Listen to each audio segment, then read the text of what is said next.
राम राम राम राम राम राम राम राम राम राम राम राम अणभे पद प्रकाश के दायक सतगुरु राम, अनंत कोटि जन साहे के ताहि करो प्रणाम। रमतीत राम गुरुदेव जी, पुनति हूँ काल के संत, जिनको राम चरण की वंदन बार अनंत। राम श्री महाराज अतः साखी विचार को अंग लिख्यते में फरमा रहे हैं, महापुरुष सोठा में फरमा रहे हैं। कनक रूप प्रकाश सुगुणु सब मन भाव तो, पानी पवन विनाश कहो मित्र सो कूण है।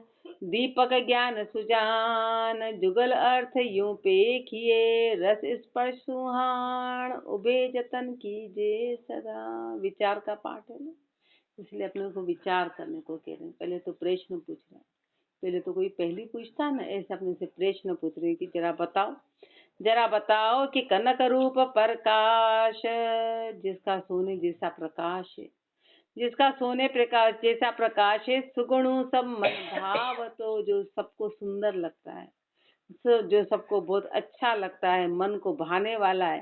पानी पवन विनाश, जिसका पानी और पवन से विनाश हो जाता है। कहो मित्र सो कौन है, अपने को पूछ रहे बताओ वो क्या है। पहली है कि बताओ वो क्या चीज है, तो उत्तर दे रहे हैं दीपक ज्ञान सुजान जुगल अर्थ यूं पेखिए। इसके दो अर्थ हुए महापुरुष हमारे, इसके दो अर्थ हैं। एक अर्थ तो है दीपक और दूसरा अर्थ है ज्ञान। इन दोनों को जुगल यानी दोनों को अर्थ पे एक ही, दोनों का अर्थ को मिलाओ। दोनों अर्थ देखो कि इधर तो है ज्ञान और इधर है दीपक। दोनों को देखो कि जो दीपक होता है ना, दीपक यदि दीपक जलता है तो उसका पानी और पवन से विनाश हो जाता है। हवा चलती है तो दीपक खत्म हो जाता है, पानी गिरता है तो दीपक खत्म हो जाता है।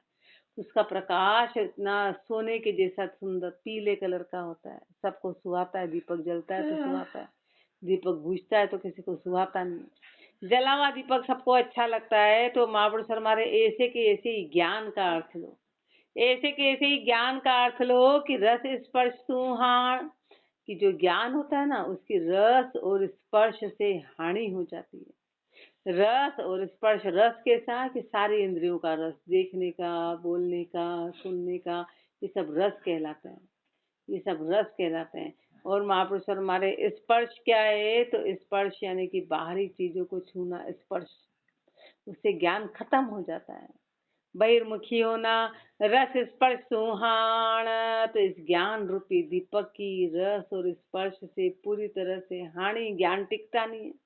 ज्ञान टिकेगा नहीं, उभय जतन कीजिए सदा। तो जैसे उस दीपक को बचाने के लिए जतन करते हैं, चारों ओर ऐसा दीवारी लगाते हैं, उसको ढाकने का करते हैं, इस तरह से उसकी सुरक्षा करते हैं। ऐसे महापुरुष हमारे ज्ञान को जतन करके रखना, ज्ञान को जतन करके रखना। बाकी ज्ञान ठहरेगा नहीं, बाकी ज्ञान रुकने वाला नहीं है, ज्ञान बुझ जाएगा।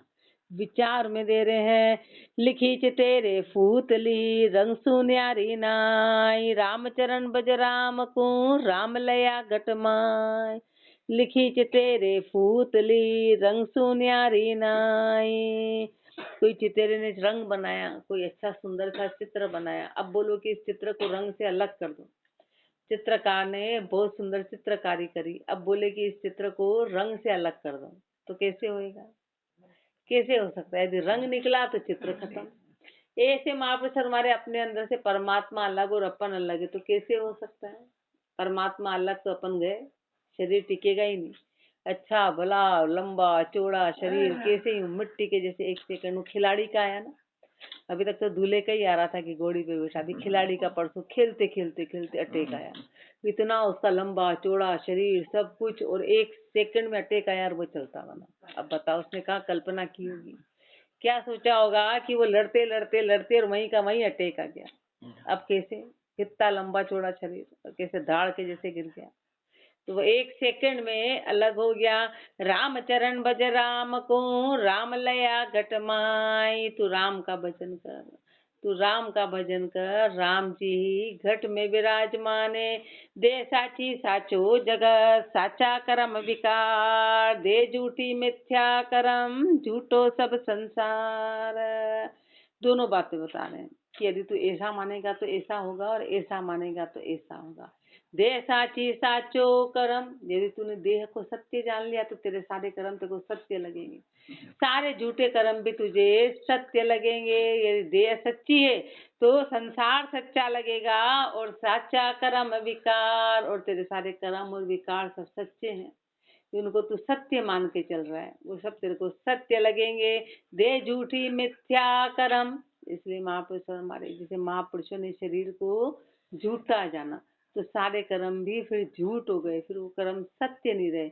इसलिए कर्म कहीं पर बाधा नहीं बने, कर्म कहीं पर आड़े नहीं आए, झूठो सब संसार, फिर पूरा संसार झूठा लगेगा जिसे महापुरुषों को लगा। अपने को संसार सत्य लगता है, अपने को संसार सत्य, शरीर सत्य और कर्म सत्य कि नहीं, ये तो हमको करने ही है, इसको अपन सत्य मान के करते हैं। हे सब झूठे, टिकने वाला कुछ भी नहीं है, टिकने वाला कुछ नहीं है।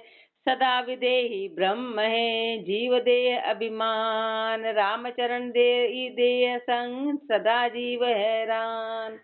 सदा विदेही ब्रह्म है, जीव दे अभिमान, जो ब्रह्म है ना वो तो सदा विदेही है, देह से परे है, उस ब्रह्म का कोई आकार नहीं है, उस परमात्मा का कोई आकार नहीं है। जीव दे अभिमान, लेकिन जीव ने शरीर का संग कर लिया और देह का अभिमान हो गया कि ये मेरा शरीर है, ये मेरा शरीर है, देखो मेरा शरीर कितना बढ़िया अच्छा लंबा चौड़ा, दिन भर कांच नहीं आड़ते रहते हैं, ये पता ही नहीं कि नाली के ऊपर कवर चढ़ा रखा है, गंदी नाली है और नाली के ऊपर कवर चढ़ा रखा है, और अपन उस शरीर को 24 घंटे उसको निखारने में, आराम देने में, उसको बढ़िया पपोलने में लगे हैं। रामचरण ई दे संग, सदा जीव हैरान, इस शरीर के साथ में जीव हमेशा हैरान रहता है, कभी भी सुखी नहीं होता है, कभी सुखी नहीं होता है। खाता पीता बोलता चलता उड़ता जीव, जड़ चेतन प्रत्यक्ष जड़, सो सब जान अजीब।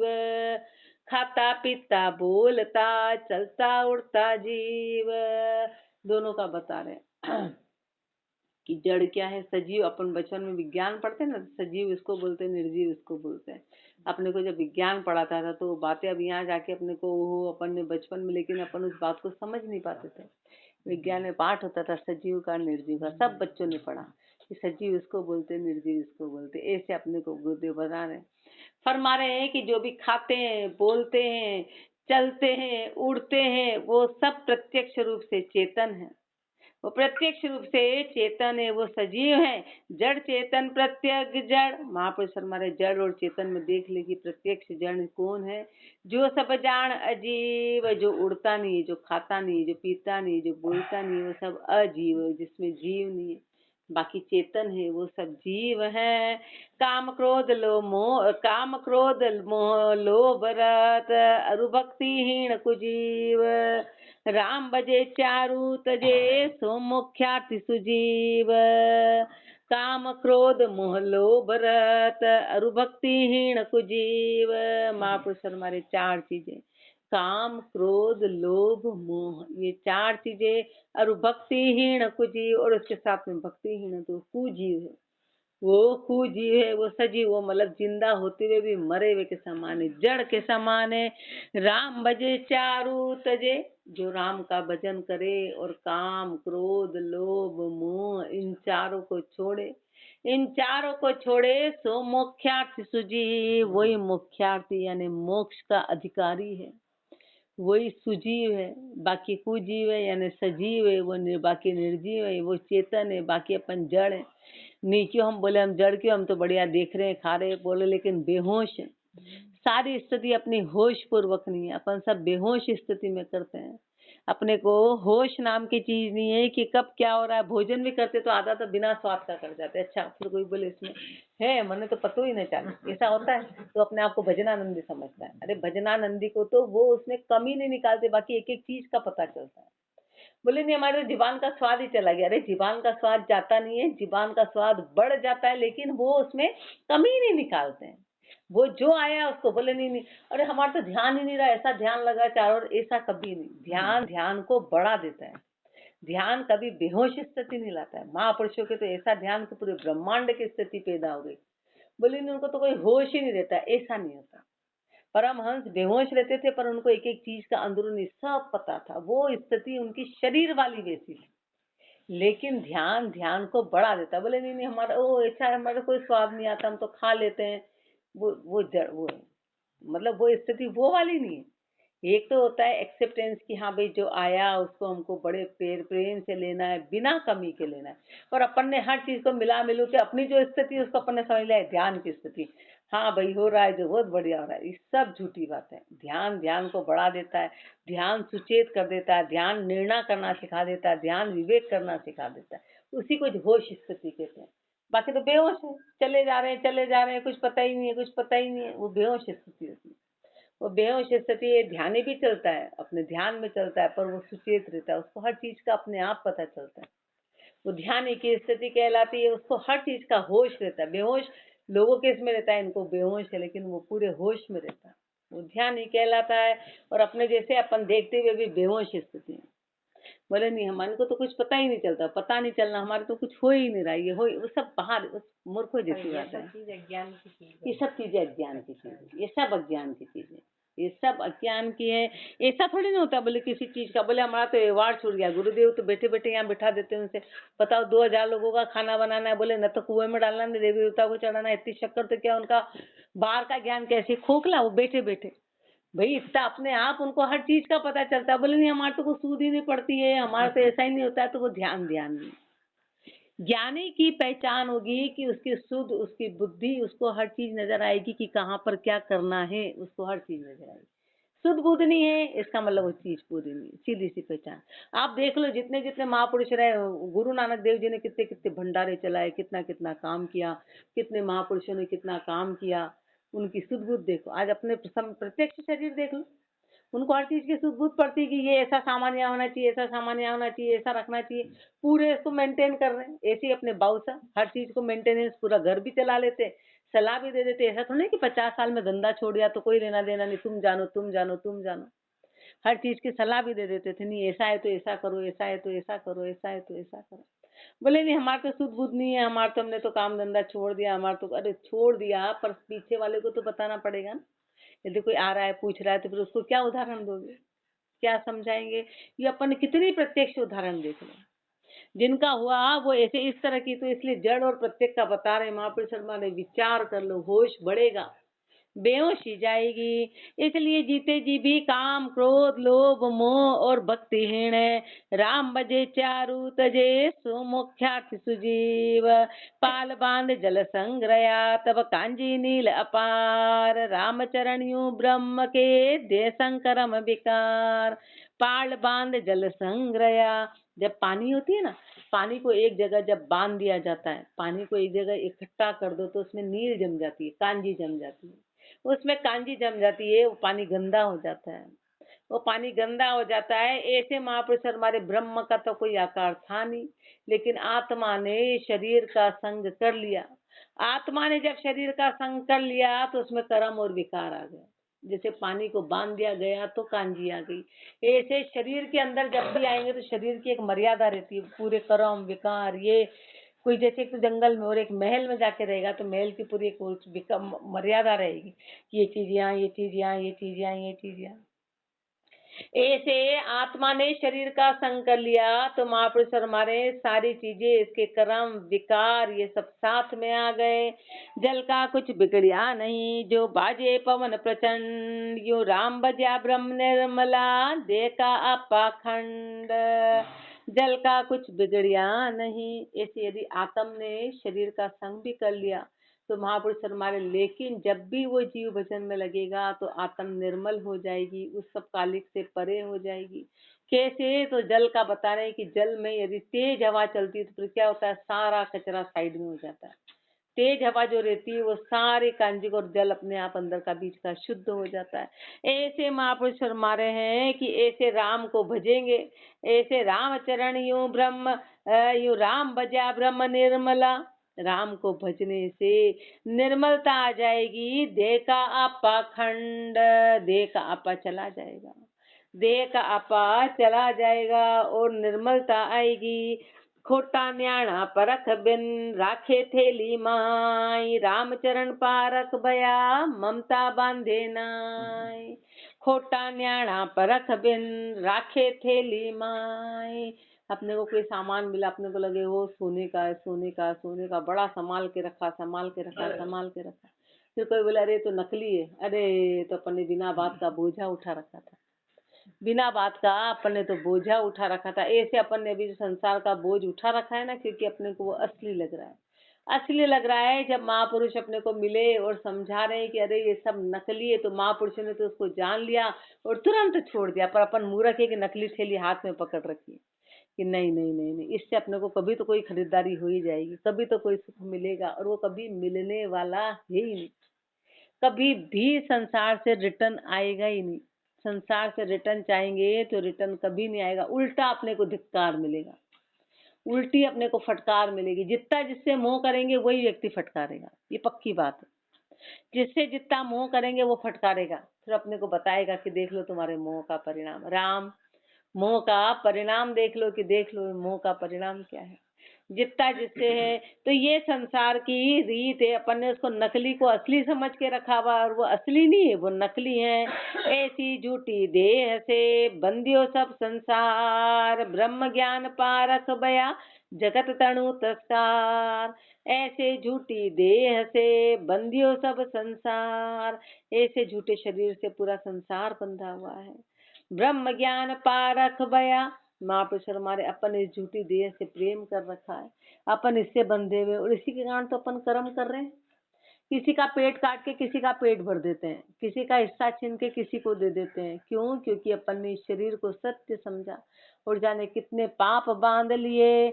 पूरा संसार इसी से बंधा है। रामचरण ब्रह्म ज्ञान पारख भया, महापुरुषों के जैसे ब्रह्म ज्ञान आया, पारख हुआ कि अरे शरीर तो झूठा था, ये तो अपने कर्मों के आधार पे मिला था, इसका किसी से कोई लेना देना नहीं था, ये तो मात्र एक माध्यम मिले थे। जैसे ये पारख होगी तो जगत तणु तस्कार, तो संसार का महापुरुषों ने तिरस्कार कर दिया। तब जाके उसको झूठा समझ के तिरस्कार किया, वो झूठा है। निर्णय निकाला। शुक त्यागी रागी जनक, दुर्वासा द्विज घोर, वशिष्ठ मुनि अति शांति की, मिले चहु एक ठोर। प्रथम राग अघोर पण, तजो लयो जब ज्ञान, रामचरण तब ही मिल्या चार्यु एक स्थान। चार महापुरुषों का उदाहरण दे रहे हैं कि दो तो ब्रह्म ज्ञानी थे और दो थोड़ा संसार में कमियों में थे। वो कमी अपने को बता रहे हैं, वो चारों ही महापुरुष। लेकिन दो में किसी की कमी थी, उन दो ने कमी को पूरा कर लिया, तो चारों एक ही स्थान पे जाके मिल गए, चारों उस ब्रह्म में जाके मिल गए, चारों उस ब्रह्म में जाके मिल गए। शुक त्यागी रागी जनक, सुखदेव जी महान त्यागी माने गए, महान त्यागी माने गए। राजा जनक रागी यानी राज्य में रहे ना, राजा जनक राज्य में रहे, इसलिए उनको रागी फरमाया गया। रागी जनक दुर्वासा द्विज घोर, और जो दुर्वासा ऋषि हैं, दुर्वासा ऋषि हैं, उनको मतलब थोड़ा क्रोधी माना गया था, वो क्रोधी थे, क्रोधी माना गया था, इसलिए उनको द्विज घोर। वशिष्ठ मुनि अति शांति की, और जो वशिष्ठ मुनि थे वो अति शांति की वाले थे, उन अति शांति की। उनके 100 पुत्र भी चले गए तो उनके मुख से उफ तक नहीं निकला, थोड़ा सा भी नहीं निकला। वो अपनी एज अपना तो एक गिलास घूम जाए देखा तो अपना चेहरे का नूर ही खत्म हो जाता है। ओहो, इतनी महंगी थी, ऐसी कमाई करी थी, ऐसी मेहनत करी। अरे भाई मेहनत करी थी तो क्यों करी थी, और करी तो चली गई अब वो, लेकिन अपन तो अपना एक सामान घूम जाए तो चेहरे का नूर खत्म हो जाता है। अपनी ऐसी स्थिति है। वशिष्ठ मुनि अति शांति की, मिले चहु एक ठोर। दो में एक तो रागी कहलाए थे और एक क्रोधी कहलाए थे, और दो पूर्ण थे, लेकिन चारों एक ही ठोर पे मिल गए। एक ही ठोर यानी उस ब्रह्म के चारों ही ब्रह्म स्पर्शी माने गए, ब्रह्म रूप माने गए। प्रथम राग अघोरपण, तजो लयो जब ज्ञान। राजा जनक ने अपने गुरु से जब ये ज्ञान लिया अपने गुरु से ये ज्ञान लिया तो उनका राग चला गया, उनका राग चला गया। राजा प्रथम राग अघोरपण, और दुर्वासा ने अपना अघोरपण को छोड़ा, दुर्वासा ऋषि ने अपने अघोरपण को छोड़ा और राजा जनक ने उनके राज्य के प्रति राग को छोड़ दिया। तजो लयो जब ज्ञान, तो उनको पूर्ण ज्ञान की प्राप्ति हो गई। रामचरण तब ही मिलिया चारों एक स्थान, चारों एक स्थान पे मिल गए। नव जोगेश्वर जी जब सामने प्रकट हुए तो उन्होंने नव जोगेश्वर जी से राजा जनक ने यही ज्ञान चर्चा की और अपने राग को खत्म किया। अपने राग को खत्म करके उस ज्ञान की प्राप्ति करी तो पूर्ण अवस्था में चले गए। तो चारों को एक ही ठिकाना मिल गया। ऐसे अपने को उदाहरण दे रहे कि अपनी भी यदि स्थिति संसारी है तो अपन भी उस स्थिति को पा सकते हैं जो महापुरुषों ने पाई है। उपजे ब्रह्म विचार तब सब साधन को नाश, बढ़ते सकल विहार में जब लग रही है दास। उपजे ब्रह्म विचार तब सब साधन को नाश, साधन करना है करना है करना है करना है जब तक कि ब्रह्म विचार पूर्ण उपज नहीं जाए। जब तक ब्रह्म विचार नहीं उपजे तो साधन का नाश नहीं होगा, फिर साधन का नाश अपने आप हो जाएगा। साधन का नाश कैसे? कि अभी अपन भागे चले जा रहे हैं, भागे चले, ये सब साधन है, ये साध्य नहीं है। अभी जो अपन आए हैं ना सत्संग में, वो साध्य नहीं, वो साधन है। अभी अपने को प्राप्ति करनी है, अपने को प्राप्ति करनी है, वो साधन है। इस साधन के माध्यम से, इस साधन के माध्यम से वो साध्य नहीं हुआ, इसका उद्देश्य की प्राप्ति नहीं हुई जब तक कि मिलेगा नहीं। वो साधन है। अपन चाहे राम द्वारे जाते हैं, चाहे यहाँ आते हैं, ये सब बीच वाली स्थिति, पूर्ण थोड़ी ना। ये तो एक साधन बना रखा है कि साधन के माध्यम से अपन प्राप्ति करने का करने हैं। तो सब साधन को जब हो जाएगा तो फिर न कहीं आना है, न जाना है, न कुछ है, न इधर है, न उधर है, न घर, न जंगल, न ये, बस जहाँ पे रहेंगे वहीं परमात्मा। उसके लिए कोई चीज की आवश्यकता नहीं कि यहाँ जाओ, कि यहाँ करो, कि ये करो, कि ये करो, कि यहाँ कुछ नहीं रहेगा। सब साधन को नाश, बढ़ते सकल विहार में, जब तक सारे व्यवहार में चीजें हैं, जब लग रही ये दास, जब तक दास बने रहना है। जब तक अपने व्यवहार में संसारी चीजें हैं, जब तक दास बने रहना, जब तक साधन को अपनाए रहना है, साधन को छोड़ना नहीं। भजन भी साधन है, साध्य नहीं है। भजन साधन है, साध्य नहीं है। सुमरन सीढ़ी जान, सुमरन सीढ़ी है, सुमरन कोई साध्य थोड़ी ना। वो तो चढ़ाव है, अब चढ़ाव पे चढ़ रहे हैं तो कब तक चढ़ना पड़ेगा? जब तक छत नहीं आ जाए। बीच में ही रुक गए तो छत कभी मिलने वाली नहीं है। कह बो सुन बो देख बो, चित की चितवन जान, रामचरण इनके परे अक ब्रह्म पिछाण। कह बो सुन बो देख बो, चित की चितवन जान। जब तक कह रहे हैं, जब तक सुन रहे हैं, जब तक देख रहे हैं, चित की चितवन जान, तो वो चित की चितवन है, वो चित्त की चितवन है। जब तक ये सब चित्त की बातें हैं कि ये चित्त की चितवन है कि हाल देखने का है, हाल सुनने का है, हाल सुनने की बात, हाल कहने की बात है। रामचरण इनके परे, जो अकह है, जिसको कहा नहीं जा सकता है, वो जो ब्रह्म है वो इन सब के परे है, वो इन सबके परे हैं। कया बिना नहीं पाइए अक को स्थान, रामचरण निज घर गया सब ही होई गलतान। महापुरुषों हमारे कहना, सुनना, देखना, ये सब चित्त की चितवन तो है, लेकिन महापुरुषों ने क्यों कहा कि उनके कहे बिना अपने को कैसे पता चलता कि आगे क्या होता है, इसलिए उन्होंने उस बात को फिर रिपीट किया। बाकी तो सब बेहोश में, कोई पानी में डूब गया तो पानी का वर्णन कैसे करें? फिर वो पानी के बाहर आया, फिर वो पानी के जैसे महावीर भगवान चले गए जंगल में, पूरी तरह खो गए। बुद्ध भगवान चले गए, राज्य छोड़ दिया, सब कुछ खो दिया। उसके बाद जंगलों से फिर शहर में आए। क्यों आते? वो, उनको आवश्यकता ही नहीं थी, वो तो उसमें पूरी तरह डूब गए थे। पर उनको परमात्मा ने भेजा कि अरे भाई तूने तो मेरी पहचान कर ली, पर अब लोगों को कैसे पता चलेगा? तो जितने महापुरुष सब जंगल में गए, श्री महाराज चले गए। श्री महाराज जाके फिर वापस क्यों आए शहर में? पहले तो चले गए, भजन किया, फिर वापस आ गए। वापस क्यों आए? कि वो उनको अपने को कहा कि भाई ऐसा ऐसा होता है, नहीं तो अपने को कैसे पहचान होती। जितने भी सब जंगल में गए वापस आ गए, बताने के लिए आए कि अब हमने ऐसा अनुभव किया। ये तो पानी में डूब के ही रह जाता, तो आके बताता कैसे कि अंदर डुबकी में ये था, ये था, ये था, ये मिला, ये हीरे मोती जवाहरात इस समुद्र के अंदर थे। वो बाहर आके सबको बताता है कि अंदर इतना इतना खजाना है। इतना इतना खजाना है, इसलिए कया बिना नहीं पाइए अक को स्थान। वो अकह ब्रह्म रूप है, लेकिन कहे बिना अपने को पता नहीं चलेगा।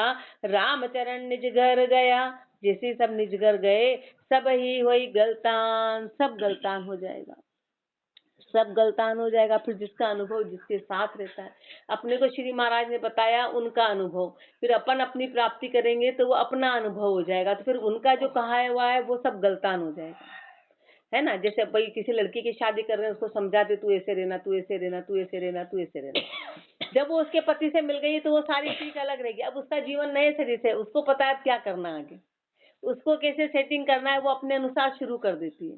फिर जो कही हुई बातें वो इधर रह जाती है और उसकी प्रैक्टिकल बात शुरू हो जाती है। ऐसे महापुरुष मारे रामचरण निज घर गया, सब ही हुई गलतान।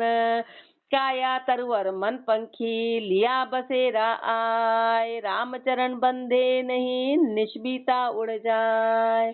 काया तरवर मन पंखी लिया बसेरा आए। काया तो क्या है, शरीर तो महापुरुष हमारे पेड़ है और उसे मन रूपी पक्षी है।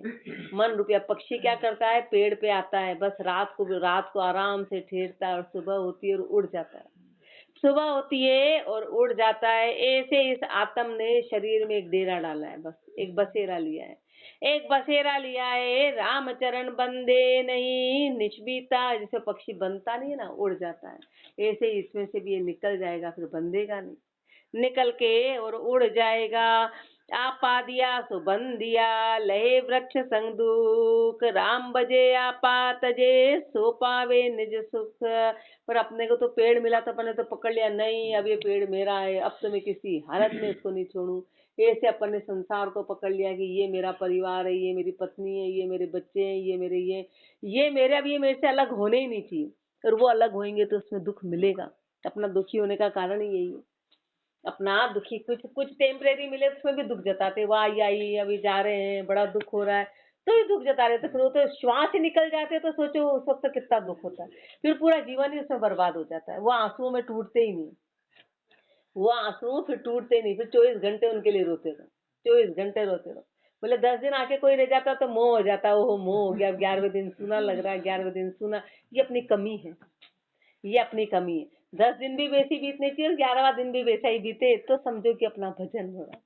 नहीं नहीं, 11वें दिन तो आज तो घर बड़ा ही, मुझे कई लोग बोल रहे, अरे मैंने कहा घर कैसे बुरा लग रहा है भाई, टाइम का है, टाइम है तो बुरा लग रहा है, फालतू की बातें हैं तो बुरा लग रहा है। अब आए गए बढ़िया काम हो गया अपना, आए थे तो भी वैसे ही और गए, पर अपने तो बड़ा सुना लग रहा, बड़ा तो भजन नहीं है। वो अपन हाल बहुत इधर है, भजन है मतलब ऐसा वैसा नहीं, पर हाल अपने विचार बहुत ज्यादा मोह में बंधे हुए हैं कि कोई चीज किसी के जाने से सुनी लगने लग जाए और किसी के आने से अच्छी लगने लग जाए, तो इसका मतलब वो मोह की स्थिति बड़ी जबरदस्त है। मोह की तो अपन ने तो उसको आपा मान लिया कि ये तो मेरा था और मेरा ही रहना था, मेरा ही रहना था। आपा दिया तो बन दिया, लहे वृक्ष संग दुख, तो फिर शरीर के साथ में दुख ही दुख मिलेगा, क्योंकि अपन ने इसको अपना जान लिया। राम भजे आपा तजे, जो राम का भजन करे और आपे को छोड़े, सो पावे निज सुख, उसको निज सुख की प्राप्ति होगी, उसको निज सुख की प्राप्ति होगी। आपा माही आपदा, आपा में बैराग, बिन आपे क्यों पाइए, पीऊ को अचल सुहाग। फिर अपने को आपा का अर्थ बता रहे, क्योंकि अब क्या होगा कि अपन को ओ तो एक राम नाम को लेके बैठ गए, इनके पास और कुछ काम धंधा नहीं है, खाली बातें बातें यही करते, फालतू दिखते, ये ऐसे दिखते, इन्होंने आपा ले लिया। तो महापुरुष हमारे के संसार में यदि आपा लिया तो आपदा को पैदा कर देगा। अभी अपन सब आपदा में ही तो हैं, अपन बहुत आपदा में, अपन बहुत समस्याओं से घिरे में, जिसको देखो समस्या, जिसको देखो बोले मेरे बहुत समस्या, जिसको देखो समस्या ही समस्या। तो महापुरुष हमारे आपा, क्योंकि उसमें आपा ले लिया तो आपा में आपदा है और आपा में बैराग। और इधर यदि अपन ने आपा ले लिया कि राम जी हमारे श्री महाराज ने हमको ज्ञान दिया, ले लिया, तो ये आपे में अपने बैराग पैदा हो जाएगा, बैराग पैदा होगा। दिन आपे क्यों पाइए, जब तक इधर अपन आपा, जैसे संसार का आपा लिया तो काम निपट रहा है, संसार का आपा लिया, कोई सामान आ जाए जब तक वो ठिकाने नहीं लगे आपा लेके रखते, नहीं मेरे को तो नींद नहीं आई, मेरे को तो चैन नहीं पड़ा, ये सामान पड़ा भाई, जब तक ये ठिकाने नहीं लगे, ऐसा आपा इधर लेना पड़ेगा। उधर तो 1 सेकंड चैन नहीं पड़ता है, जब तक सामान बिख रहा है 1 सेकंड चैन नहीं पड़ेगा, और इधर अपने को कुछ होश ही नहीं, ऐसा आपा इधर लेना पड़ेगा। ऐसा आपा तो बिन आपे क्यों पाइए, पीयू को अचल सुहाग। तो परमात्मा का अचल सुहाग कैसे मिलेगा? कैसे मिलेगा? जब उधर नहीं मिल सकता है तो इधर कैसे मिलेगा? तो ये आपा में ही वैराग्य और आपा में आपदा है, तो अपन आपदाधारी है, अपन वैराग धारी नहीं है। तो महापुरुष अपने को विचार के पाठ में बता रहे हैं कि अरे विचार करो, विचार करो और इस आपदा को खत्म करके और वैराग्य को धारण करो। आगे और फरमाएंगे। राम राम जी राम राम राम राम।